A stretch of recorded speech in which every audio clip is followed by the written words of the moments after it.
Navratri, the 9 nights of Shakti, is a very important time where we evoke the Shakti Tattva within and we connect with Ma Shakti. Here in these 9 nights, we worship Adi Shakti in the form of Durga Ma and all her forms. And the most common ritual that is done everywhere is the Kalash Sthapana. Now, what is the meaning of Kalash Sthapana and why do we do it? If I tell you pray and hold on to the formless, it is very difficult for people like us. So the Rishis have given us the knowledge of Kalash, of gods, of goddesses, and where we can connect with the form with the right knowledge that Adi Shakti is formless and she is in everything. In these 9 days, we build a connection with Adi Shakti and at the end, we do Visarjan. Now let's understand how to do it. What are the rituals, what is the meaning and what is supposed to be done on the last day.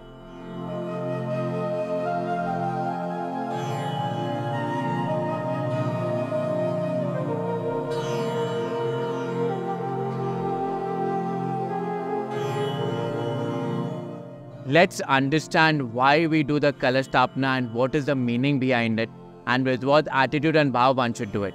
Now the Kalash Sthapana is done by taking a Kalash, which is a mud pot, and that stands for the human body. So when you're placing it, you're placing your own cells. Then we tie it with a moli, that is a thread. Now tying of the moli determines the relationship and the connection between Kali Ma, Shakti, Durga and the Sadhak. It also assures that Adi Shakti is going to protect you and that connection is formed between the deity and the Sadhak. Now when we offer Jal, that is Ganga Jal or pure water, it stands for purity, the intention, and also stands for the consciousness. When you look at the Kalash, there is a neck. The neck of the Kalash stands for the rise of consciousness. Once Ganga Jal or water is offered, we offer these 5 elements. First we offer betel nut, then we offer turmeric root, then long elaichi together, then a coin and then flowers. Now out of these, the 4 elements stands for the material needs that we have and we are offering it to Durga Ma so that she can take care of everything.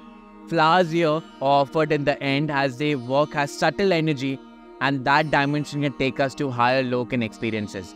Once this is done, we take 5 mango leaves. We clean the leaf nicely and then we apply haldi and kumkum.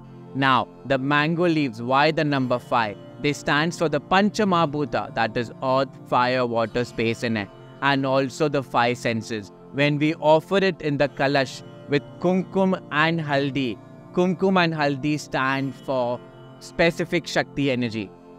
And that is again building a connection so that we are offering it to that divinity and it helps us to go beyond the senses and also beyond this body attachment. Once you have offered it, then we offer a coconut. Now in different traditions, coconut is offered differently.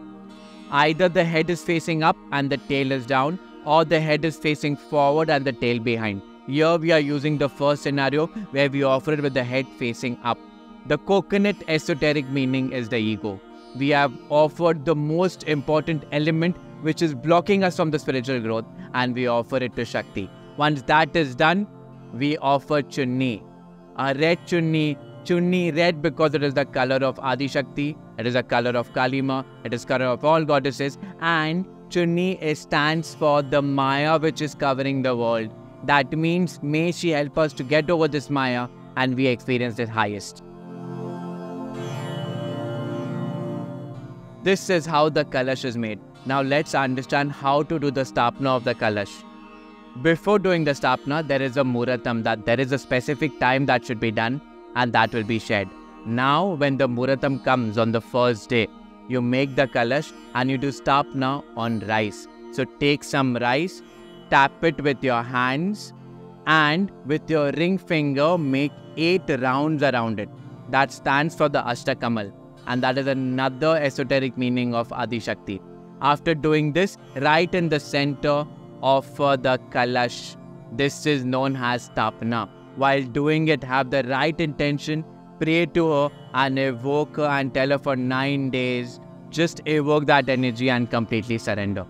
This Kalash Sthapana is now the form of the deity that we are going to worship and build a connection. And when you start doing your sadhana, you will realize that how the connection is built. And from that form, again we get the knowledge of the formless, and that is the last day of Navratri. Now when the color Sthapana is done, it is done in your temple. And in your temple, if you have a photo of Durga Ma, it is very good, or any other form of Devi. If you don't have any other form of Devi, it is okay. Here we have Kali Ma, Ma Lakshmi and Ma Saraswati. Generally, if you don't have it, Durga Ma photo is also okay. And that is the entire setup that happens. But it is not complete yet. We have to offer Akhand Jyoti. Now what is Akhand Jyoti? That means you offer the diya on the first day, and it should always be on and offered till the end of 9 days. If you can't take up this, it is okay. Every morning in your sadhana, just offer one diya, and that is also fine. And this setup should be maintained. It is your duty to keep it clean, and at a fixed time in the morning, do your sadhana. This is what we need to do for every day for 9 days. So, in the morning at a fixed time, we offer diya. If you are maintaining the Akhand Jyoti, you have to be aware that it is always properly offered and there is all in everything. If you don't, you offer a diya every day.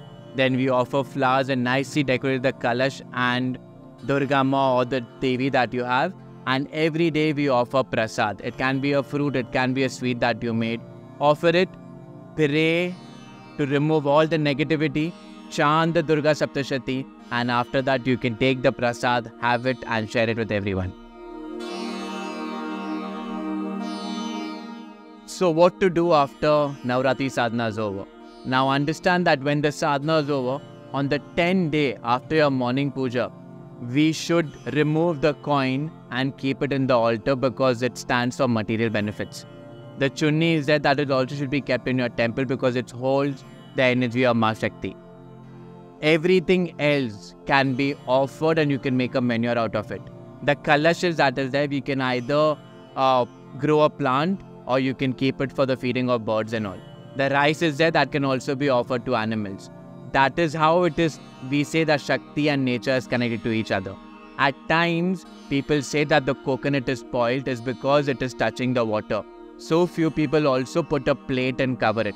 That depends on you. That is the reason I mentioned earlier that few people keep the coconut placing upward or forward. The entire setup is again offered back to Mother Nature because that is Shakti. About the Akhand Jyoti, eventually with time the oil will be absorbed and the Akhand Jyoti will automatically come to an end. So our duty is to see to it that it is for 9 days the Jyoti is on, and on the last day when the oil is over, let it just come to an end on its own. Please don't have any fear that you're doing something right or wrong. As I always say, anything done with the right bhav, she is Divine Mother, she is Shakti. She will never get angry or offended. Just do it with complete love and that Shakti will take care of us. Jai Ma, Hari Om Tat Sat.